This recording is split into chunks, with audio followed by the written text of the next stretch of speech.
নারী টি-20 বিশ্বকাপের আয়োজন বাংলাদেশের বাইরে যাবে না বলে মন্তব্য করেছেন যুব ও ক্রীড়া মন্ত্রণালয়ের দায়িত্বপ্রাপ্ত উপদেষ্টা আসিফ মাহমুদ সজীব ভুঁইয়া। আয়োজনটি বাংলাদেশে সম্পন্ন করতে এখনই তৎপরতা শুরু করেছেন বলেও জানান তিনি।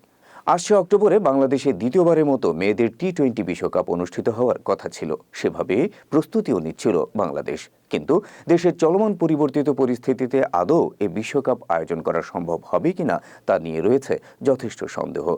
তবে এ বিষয়ে আশার বাণী শুনিয়েছেন অন্তর্বর্তীকালীন সরকারের যুব ও ক্রীড়া উপদেষ্টা আসিফ মাহমুদ সজীব ভুঁইয়া। তিনি বলেন, নারী টি-20 বিশ্বকাপ বাংলাদেশে আয়োজন করতে আমি এখন থেকেই তৎপরতা শুরু করেছি। আশা করি এটা বাংলাদেশের বাইরে যাবে না।